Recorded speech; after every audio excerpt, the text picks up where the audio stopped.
Sing nang alam kubur mriku ki ngertos mbah-mbah ingkang sampun sumari ki do ngerti walah anak putu gek do kumpul kae heeh wedange entek 3 gelas lemper entek 4 ngono ki ngerti ning ana sing ora mangkat kuwi mbah-mbah ya preso walah nang dhewe tak ning Tegalang paling ombo dhewe mbahmu pegawai negeri pensiunane jikok sepisan tekan gone kaya kumpulan ora mangkat oleh kebangetan temen pilaran-larane wong nang alam kubur.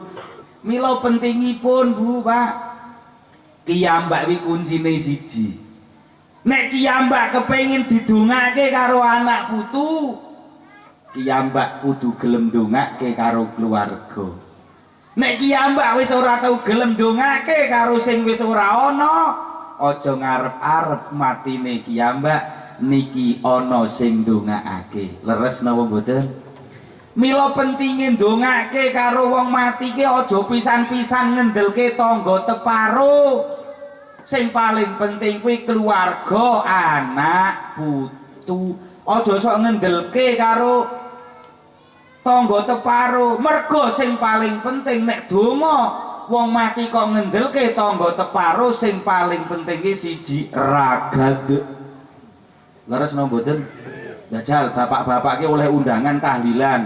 Matakno 40 nyatus nyewu.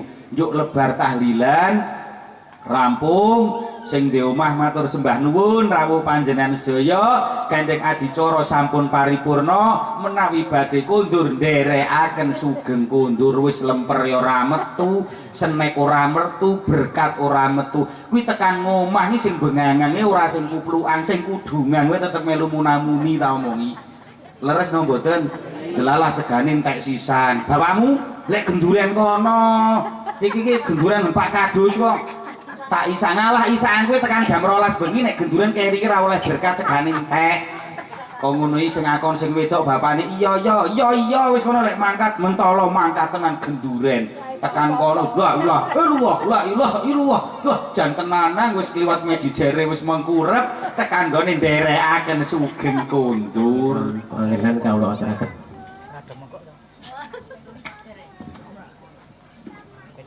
البدر علينا من ثنيات الوداع وجب الشكر علينا ما دعا إلى الهداية طلع البدر علينا من ثنيات الوداع وجب الشكر علينا ما دعا للهداية.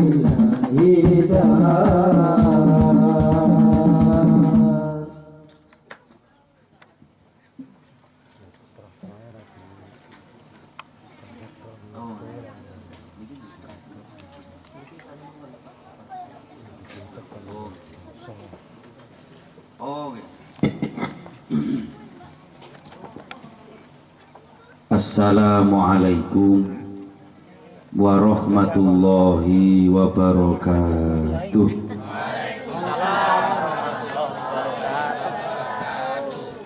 A'udzu billahi minasyaitonir rajim. Bismillahirrahmanirrahim. Alhamdulillahi rabbil alamin. Assalatu wassalamu ala asrofil anbiya'i wal mursalin wa ala alihi wa ashabihi ajma'in. Qala rabbi israh li sadri wa yassir li amri wahlul 'uqdatam min lisani yafqahu qawli amma ba'd. Hadratal muhtaramin, para alim, para ulama, para kiai, para ibu nyai, guru-guru ngaji, imam masjid, imam musola, para ustadz, ustadzah, para bapak haji, ibu hajah, sedaya ingkang berjuang wonten merginipun Allah Subhanahu wa taala. Boten ngirangi raos takdim kawula, boten kawula sebat asma karimipun. Sedaya ingkang kawula hormati, ingkang kawula mulyakaken. Dumateng keluarga ageng saking paguyuban sida rukun. Dadi nek sing mangkat ya sida rukun tenan. Mugi-mugi rawuh panjenengan sedaya menika pikantuk ridho hidayah inayahipun Allah dados lantaran kawilujengan bejo donya bejo akhirat, selamat donya selamat akhirat, amin Allahumma amin. Ingkang sepindah monggo sareng-sareng kula lan panjenengan sedaya tansah mujukaken raos syukur kita dumateng Allah Subhanahu wa taala ingkang sampun maringi mapinten-pinten karahmatan kanikmatan hidayah inayah dumateng kula lan panjenengan sedaya sehingga katitik wonten ing wekdal siang menika kula lan panjenengan sedaya saged kempal muajahan kanthi boten manggihi alangan setunggal punapa. Mila kasyukuran monggo sareng-sareng kula lan panjenengan sedaya ikraraken kanthi waosan tahmid alhamdulillahi rabbil kanthi pengajap rawuh kula lan panjenengan sedaya menika boten sanes lan boten lintu ijabatu dakwah ugi birrul waliden. Boten sanes lan boten lintu ndongaaken dumateng sedaya keluargi ingkang sampun ngrumini sowan wonten ngarsa dalem Allah Subhanahu wa taala. Kanthi pengajap mugi-mugi ingkang sampun sumari ingkang sampun seda ugi kersa ndongaaken kula lan panjenengan sedaya. Mugi-mugi paguyuban sida rukun menika paringana istiqomah. Sedaya mugi-mugi paringana sugih ngibadah, sugih waras, sugih duit, sugih beras, sugih sedulur, amin Allahumma Allahumma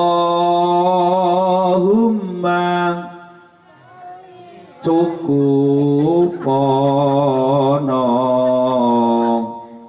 luberono keluarga sehat kabeh Allahumma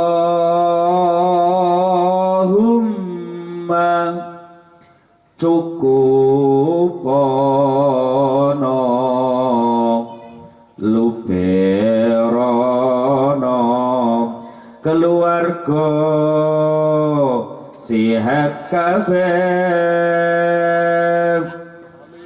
beras akeh duit akeh kanggo ngaji tindak haji barokai kanjeng Nabi barokai para kiai Allahumma salli wa sallim ala sayyidina Muhammadin adada ma fi ilmina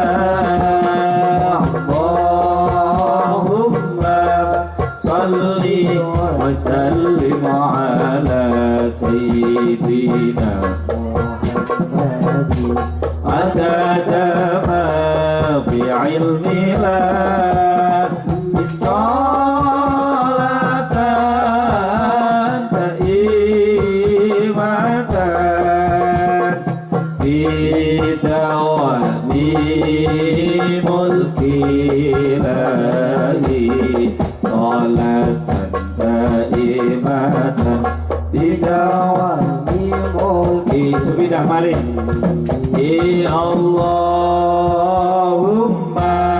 salli wa sallim ala sayyidina Muhammadin adada ma fi ilmillah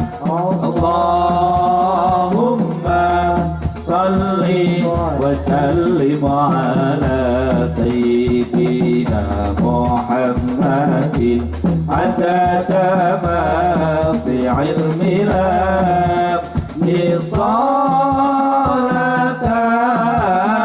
daimatan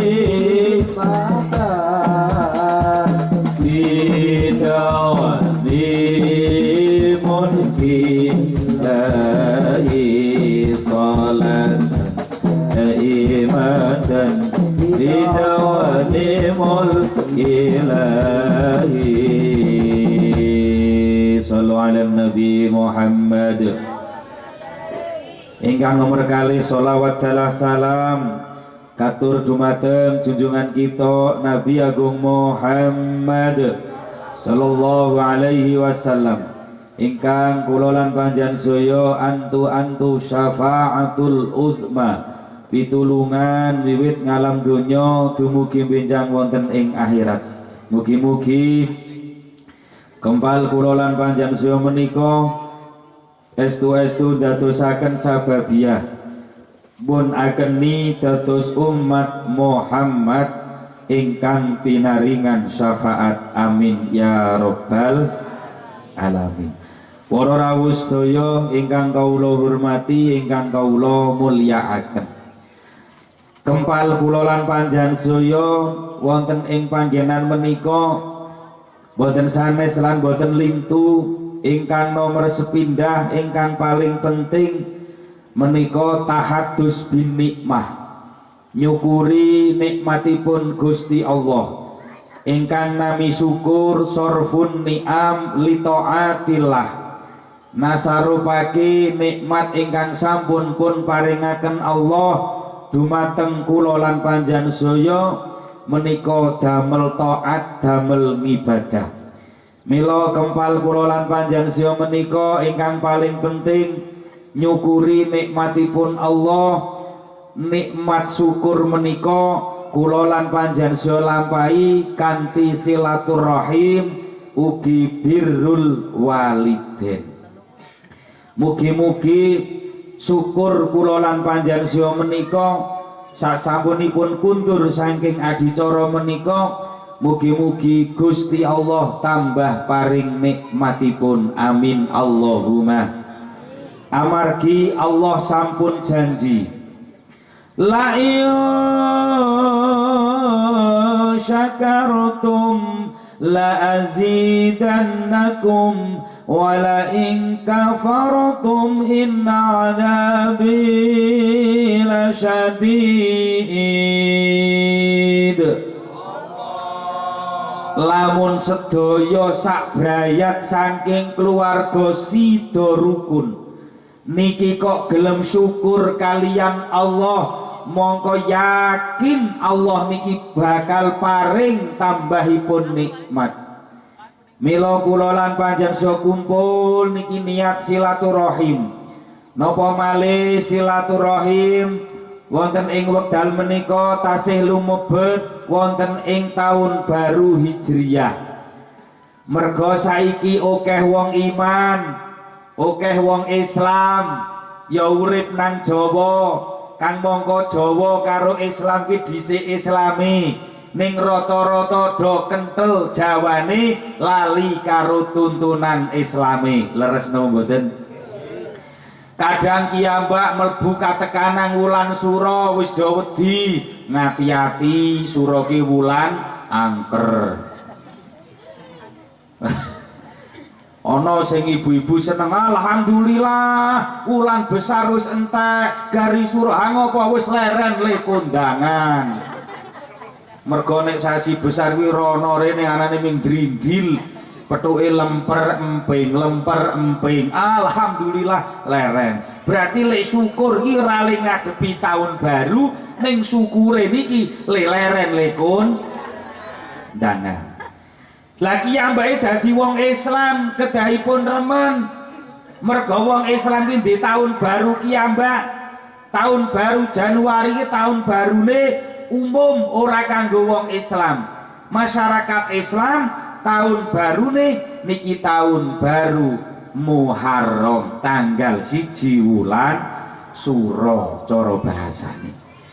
Lah Gusti Allah damel wulan Muharram ki ora ana sing angker Pak Bu. Angkere nang endi Dejal? Ha kok nek cara wong sing rada setengah dukun utawa seprapat dukun, wah, nah tanggal Suro niki paling weri tenan kok Pak. Nah wis tanggal 1 Suro ki angker kok dina Jumat jumuahe kliwon sisan. Walah, wis sangar tenan iki medeni niku.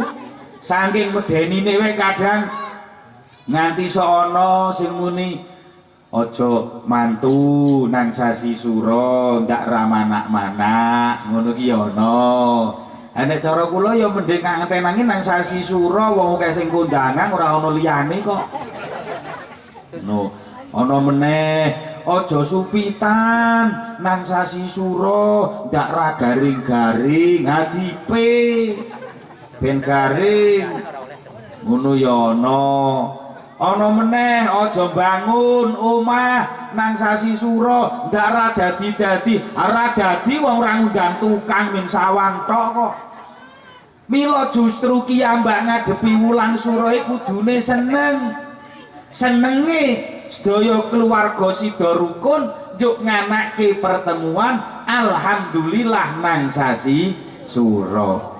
Lah kiyambak dadi wong Islam nang sasi Suro niki wonten kesunatan wulan Suro umat Islam nglakonono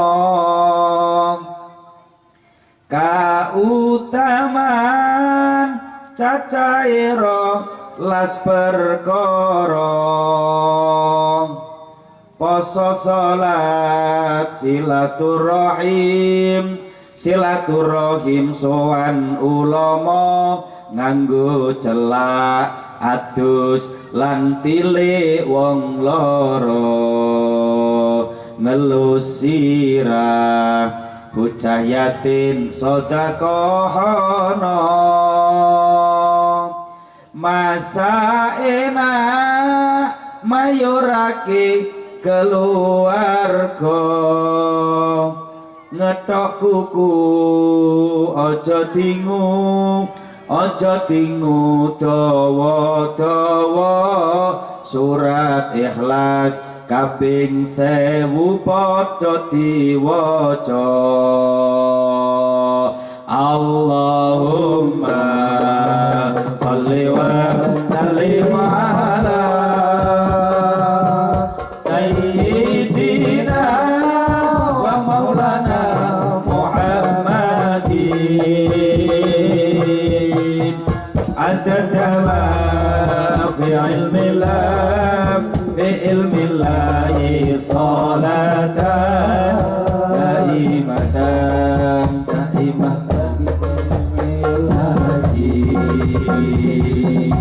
Sallu ala Nabi Muhammad.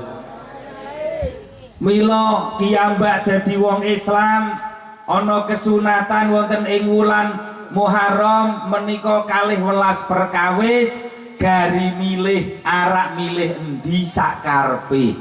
Sing ora ragat ya ana, sing ora napa ngetokke tenaga ya ana, ming gari milih. 12 perkara siji disunatke kon poso. Syukur poso nang akhir tahun berarti Kemis wingi. Ditambah poso awal tahun Jumat wingi. Poso rong dina ja'alallahu ta'ala kafarata khamsina sanah iso nglebur dosa 50 tahun. Poso rong dina iso nglebur dosa 50. Alah kok yo gek ngerti wae yo kang mongko wis kliwat ora usah rembug wong wis kliwat.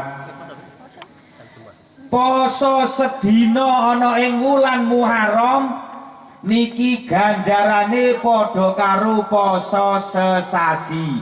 Lah niki poso sedina padha karo poso sesasi. Engko yo ana sing takon, "Nyun ngapunten Mas Kyai, kula iki mboten pamer, mboten umuk. Nek poso kok ngelih nggih?" Tak jawab ket biyen. Ora ana wong poso kok wareg. Nggih. Niku. Lah wong kiyambaki poso wulan Ramadan wae ora mesti ganep sesasi kok. Nggih napa mboten? Jajal grup rebanae gayane nggo seragam ngono ki ora mesti ganep ki Pak 30 dina. Nek tanggal 1 lho tanggal 30 iki ora usah domong. Agek bani sida rukun ki nek ya do poso tengah-tengah ampun. Lah niki mila poso sedina ana ing wulan Muharram niki ganjarane padha karo poso sesasi. Rugi-rugine wong rugi nang sasi sura babar blas ora nglakoni poso. Nah niki mila kudu ngalap kesunatan Pak Bu. Kepepete kok nyuwun sewu delalah nyambut gawe tani tulung sedina prei lek tani gawe golek kan wong kuwi kok ngarah-ngarah tani agar ije ana pacule ana alase mesti macul terus leres napa mboten wong tanggane kula iki ana kok jan wis tuwa nika kok umur wis meh nyandak 100 kok bendina iki ngarit tak takoni Mbah ngrumput napa nggih amendane pinter angin 3 jenengan ngrumput iki taun alah kawit kula umur 10 tahun ini pun ngerumput ya kula ki 90 tahun kok mek ngarit ki wedhuse ki nyandak 100 kok kula ya ngono ora leren-leren kula. Mila nyambut gawe ya kena ning ibadah ki karo dipikirke. Ra ketung sedina poso. Bengi sahur nyandak subuh bar subuhan turu tangi duhur. Engko bar duhuran turu tangi asar. Engko asaran turu tangi maghrib juk buka ngono dadi nyambut gawe prei diniati golek kan jaran nek mah lemes yo karo tandur matun karo golek gawean nggih ben ki ambak niku ora ketung sak derajat sak pangkat niki nang wulan sura ki njuk padha nglakoni ngibadah saterasipun malih kesunatan kon nglakoni salat sunat termasuk ampuh-ampuhe dina nang sasi sura ki tanggal 10 sok malam minggu wage. Lah niki paling apik mila sak derajat sak pangkat tambahi lek salat sunat. Sing biasane ra tau badiah ya kei badiah. Sing biasane ra duha ya kei duha. Ora ketung sak salaman. Ngoten niku diniati kiyambak niki nambahi ngibadahi. Terus malih disunatke kon silaturahim. Lah niki Pak Bu. Silaturahim kula lan panjenengan niki teng wekdal iki termasuk tiyang ingkang angsal kanugrahan merga ganjarane ageng sanget. Siji berkahi silaturahim nekake rejeki leres napa mboten? Ha nek sing ra mangkat ya ora oleh risoles, ora oleh emping. Ora oleh durpres, ora oleh lemper barang. Leres napa mboten? Merga niat silaturahim Gusti Allah ndadekke tekane rejeki. Terus malih ketok lek birrul waliden. Niki lak ya wonten tahlile barang to niki. Ketok lek birrul waliden. Kok cara ora mangkat kumpulan keluarga niki yakin niku wis kula hakul yakin ainul yakin nang omah ora mungkin tahlilan. Oh ayo iki jatah kumpulan yo ki nang grabak yo adewe ra mangkat ayo do bareng-bareng ila hadratin nabi al-fatihah kayane ora mungkin leres napa mboten lah niki mila kiyambak kumpul teng mriki birrul waliden ndongake wong tuwa sing wis do sedo niki ganjarane ageng sanget mila monggo kiyambak teruske anggenipun kempalan menika cara bahasa ngen kula brayatan kumpulan keluarga niki do diteruske Pak. Merga wong niku rata-rata nang zaman akhir ni menungso kita angen-angen persis kaya kukusan. Ngertos kukusan mboten Pak Bu? Ngertos nggih? Wong kuwi arek gawe kukusan kuwi rata-rata sing digawe ki mesti lancipe dhisik. Cara bahasa silite kukusan iki digawe dhisik. Lancipe ngisor. Leres napa mboten? Kang mongko rekasan-rekasane kuwi jan Ya silite kukusan kuwi. Mongko cemplungke nang ngene dandang kae, banyune umup, dhuwur ana segane, dhuwur ana ketane. Sing dhuwur ngono temumpang ketan rada enak, sing ngisor kuwi panas. Lah keluarga niku ya ngoten niku Pak Bu. Sing paling rekoso ki wong tuwa. Saka wong siji, loro lanang wedok saka cilik ya metu anake, metu mantune, metu buyute saya munggah saya gedhe rata-rata sing dhuwur gari kepenake ning sok lali karo rekasane wong tuwa. Leres napa mboten? Lah niki mila kiambak anake kaya ngeten iki penting sanget. Mila kula nate kok kon ngaji kempalan ngenten iki sing mangkat kuwi lanang tok. Ora ana sing wedok. Pas kula ngaji tak tangleti. Niki almarhum mbah-mbah biyen kuwi do tinggal alas ora. Nggih, wah kathah wong tuan tanah kok cara bahasa India ya tuan takur. Wong ngono nggih, ya wis do dibagi sampun. Ya wis dauman kabeh alhamdulillah. Njuk tak takon, mbah-mbahe kowe iki ngenehi warisan kuwi sing mangan warisan hasile tandurane ya pari ya lombok sak kumplite kuwi iki lanang tok apa ya karo wedok? Kula nggih sedaya. Ha kok sing mangkat kumpulan kok ming lanang tok? Kok ora isin karo sing ngenehi tegale? Leres napa mboten?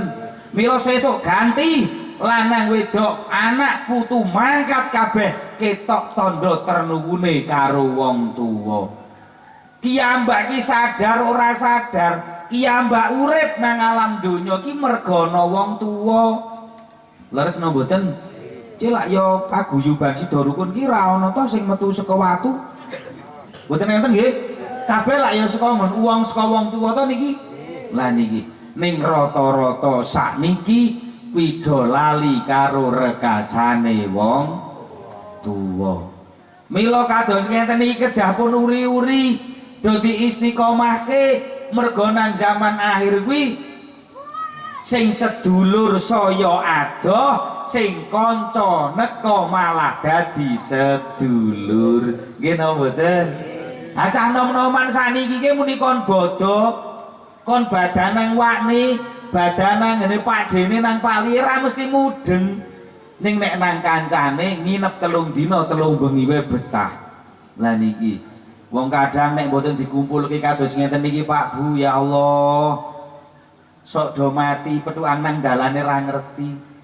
Mongko rata-rata kumpule iki nek ora ana acara setahun ping kalih kados sida rukun iki, lek kumpul kuwi siji nek ana kepaten. Ha kuwi sing sedulur mati ya kaya ngono kuwi. Angger oleh ulem-uleman layak ora yu, layak ngendi ketemu kok ming layak. Kowe sak brayat iki ora tau ana, ora petuk lemper, ora petuk risoles, ora petuk roti. Kowe petuke iki ming amplop gawe layatan tok. Lah kuwi contoh sing jenengane brayat utawa keluarga sing mati. Ha nek ngantenangi wong ora kabeh undang-undang. Nek ngantenangi nek gedhe undang-undang, nek cilik ora. Ning nek mati rata-rata gek ra kenal do layat kok. Yen mboten mila sida rukun diteruske istiqomah aja nganti sida rukun sing mati. Dadi ketemu ki ming nek layat tok. Lah niki pentingi.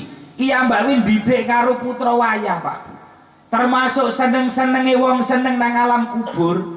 Kowe duwe anak sing anak kuwi gelem kumpul kados ngenten iki.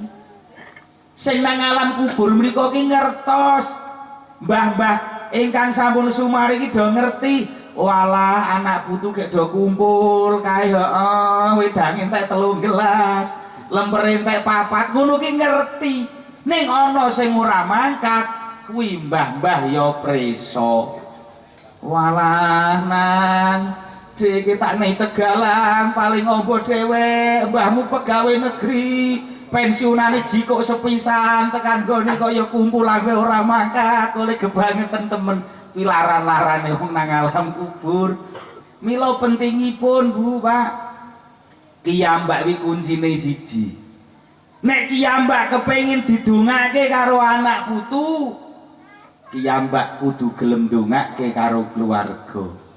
Nek kiyambak wis ora tau gelem ndongake karo sing wis ora ana, aja ngarep-arep matine kiyambak niki ana sing ndongakake. Leres napa mboten? Mila pentinge ndongake karo wong mati ki aja pisan-pisan ngendelke tangga teparo. Sing paling penting kuwi keluarga, anak, putu. Aja sok ngendelke karo tangga teparo. Mergo sing paling penting nek donga wong mati kok ngendelke tangga teparo, sing paling penting ki siji ragad. Leres napa mboten? Dajal bapak-bapak ki oleh undangan tahlilan. Matakno 40 nyatus nyewu. Njuk lebar tahlilan rampung. Sing di omah matur sembah nuwun rawuh panjenengan sedaya gandeng adicara sampun paripurna menawi badhe kondur nderekaken sugeng kondur wis lemper ya ora metu, senek ora metu, berkat ora metu. Kuwi tekan ngomah iki sing bengangange ora sing kuplukan, sing kudungan kowe tetep melu munamuni ta omongi. Leres napa mboten? Delalah segane entek sisan. Bapakmu lek genduren kono. Iki genduren Pak Kadus kok. Tak isa ngalah isaan kowe tekan jam 12 bengi nek genduren keri ra oleh berkat segane entek. Kok ngono iki sing ngakon sing wedok bapakne iya wis kono lek mangkat mentolo mangkat tenan genduren. Tekan kono la ilaha illallah. Wah jan tenanan wis kliwat meji jere wis mengkurep tekan gone nderekaken sugeng kondur. Leres napa mboten? Tetep maksiat. Lah wong kadang ki ambake dundang genduren karo tangga Pak Bu. Delalah wis nyuwun sewu wonge rada ndek pangkat derajat wong sugih mesti bayangane wah nek iki mesti paling ora ya pupu lepet nek iki delalah lek tahlilan wis tenanan astagfirullahaladzim wis mantep banget. Akhire bapakne mau lak rungisaan berkate gedake meja kuwi rata-rata ora nang kono ora nang kene sing buka sing kudungan. Kok angger buka karo ibune langsung batin wis ramemper. Sajae ngono ya mobil duwe, wis panen pari ketan, lombok ya gek pirang-pirang kintal. Kok ngono genduren kok suwiwi. Ngono ki ndajal. Kang mongko wis ora ragat, ora syarat, ora melu ngrewangi masak, wis ora nguruni, menggari teko metu suwi wae nyatane ya sambat. Leres napa mboten? Mila pentinge kiyambak niki kumpul, pentinge kiyambak niki gemati karo wong sing wis ora ana. Mergo kiyambak Zaroh niku Pak Bu, ora kabeh wong sing jenengane Zaroh kuwi saiki do enteng. Leres napa mboten?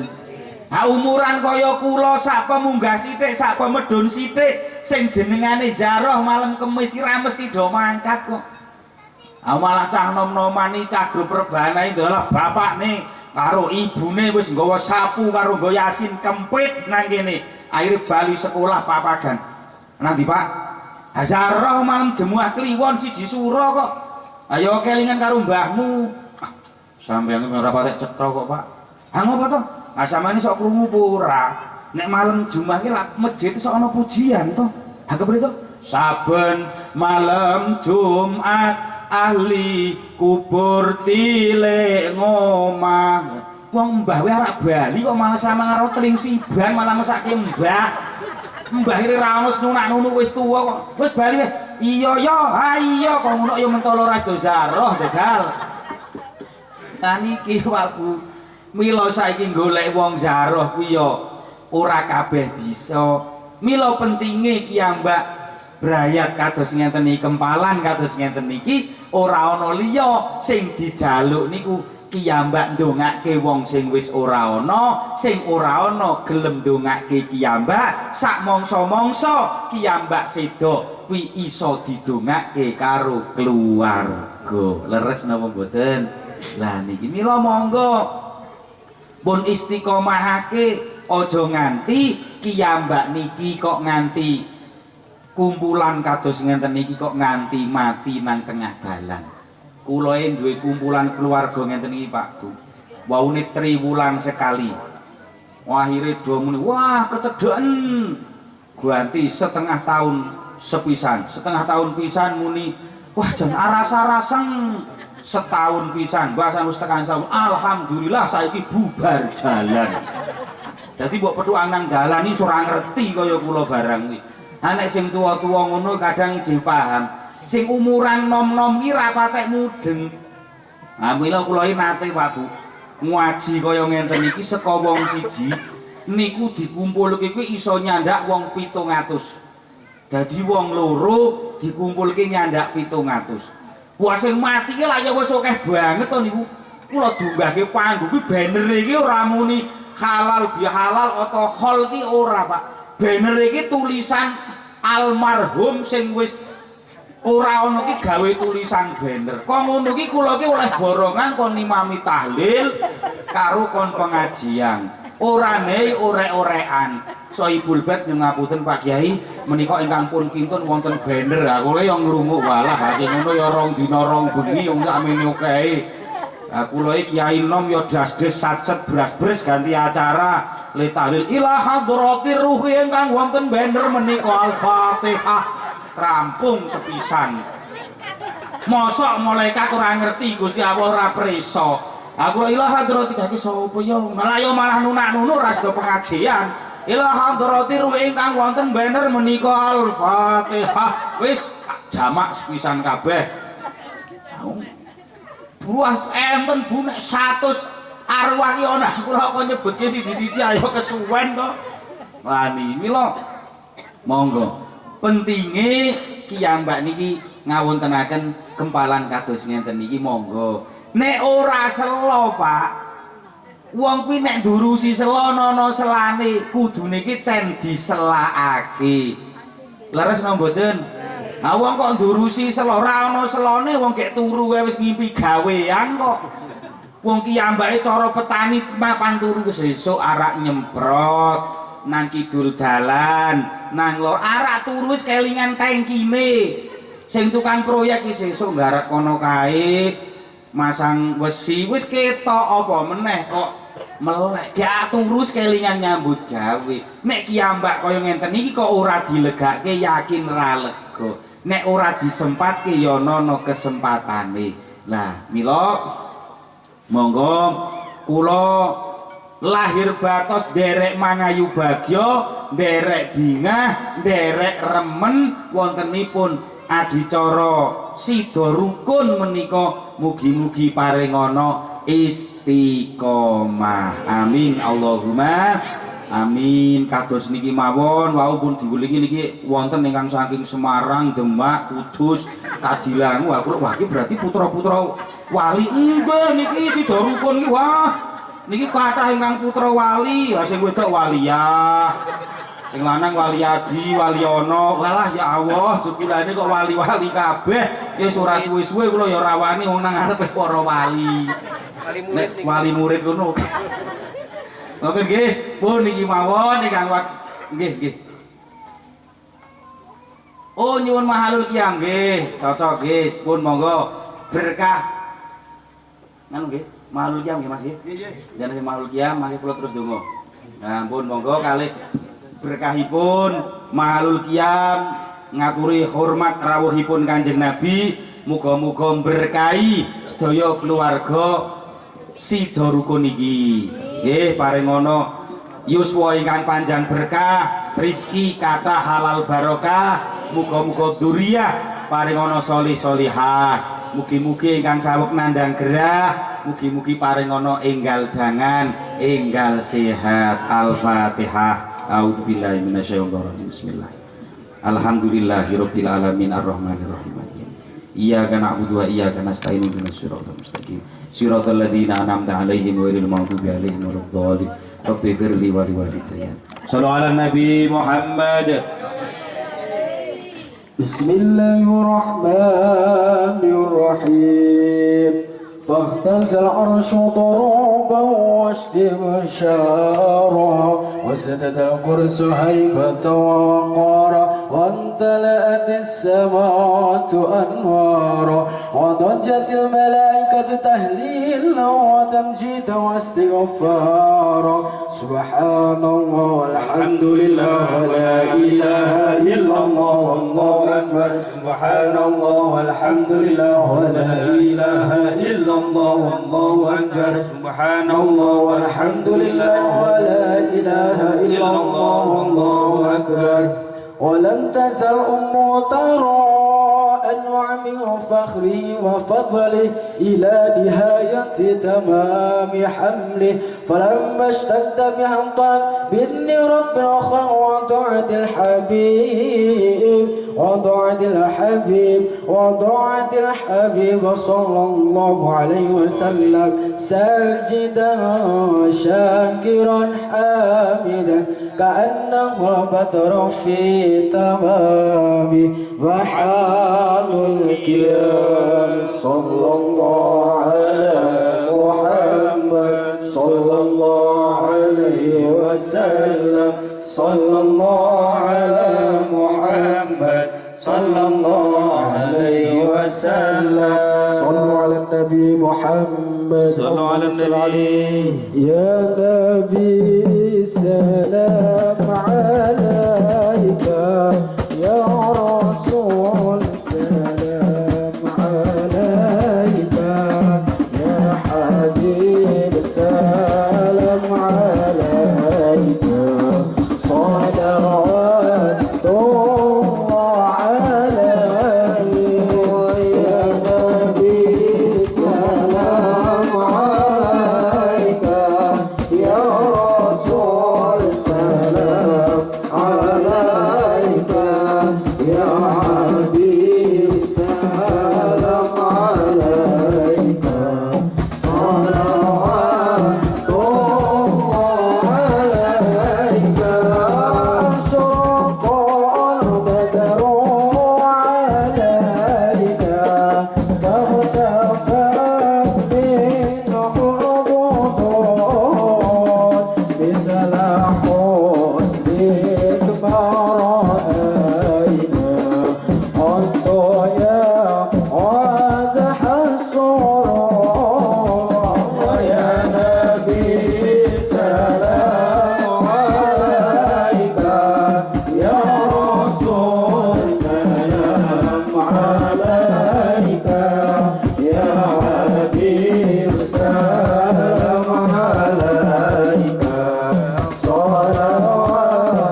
billahi minasyaitonir rajim. Bismillahirrahmanirrahim. Alhamdulillahirabbil alamin. Hamdan syakirin, hamdan na'imin, hamdan yuafi ni'amahu yukafi mazida. Ya Rabbana lakal hamdu kama yanbaghi li jalali wajhikal karim wa 'azimi sultanik. Allahumma ighfir lana dhunubana wa liwalidayna warhamhum kama rabbana shighara. Fil ijazah ijazata Muhammad ijazatullah. Anta sahibul karamah karamata Muhammad karamatullah. Anta sahibul syafa'ata Muhammad syafaatullah. Ya Sayyidina Syekh Abdul Qadir Al-Jailani, ya Allah agisna ya Allah sari'an bi zatillah. Allahumma qabulan min hajatina ya Allah. Hawaiji dunya hatta al-akhirah. Hasil maksud ya Allah, hasil maqasidana, maqasidaddin, maqasidad dunya wa maqasidal akhirah bi barakati Jibril, Mikail, Israfil, Israil, bi barakati Muhammadin sallallahu alaihi wasallam, bi barakati Sultanul Auliya Syekh Abdul Qadir Al-Jailani, bi barakati tahlil ya Allah, bi barakati birrul walidain, bi barakati shadaqatin jariyah, bi barakati silaturahim. Istajib du'ana hadza ya Allah. Rabbana atina fid dunya hasanah wa fil akhirati hasanah wa qina adzabannar. Subhana rabbika rabbil izzati amma yasifun wa salamun alal mursalin walhamdulillahi rabbil alamin. Bil qabul. Al-Fatihah. A'udzubillahi minasyaitonir rajim. Bismillahirrahmanirrahim.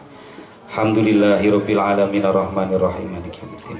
Iyyaka na'budu wa iyyaka nasta'in. Ihdinas siratal mustaqim siratal ladzina an'amta 'alaihim ghairil maghdubi 'alaihim waladdallin. Rabbi firli wa liwalidayya. Amin. Mekaten lan semanten kirang langkung nyun pangapunten. Kaula akhiri. Assalamualaikum warahmatullahi wabarakatuh.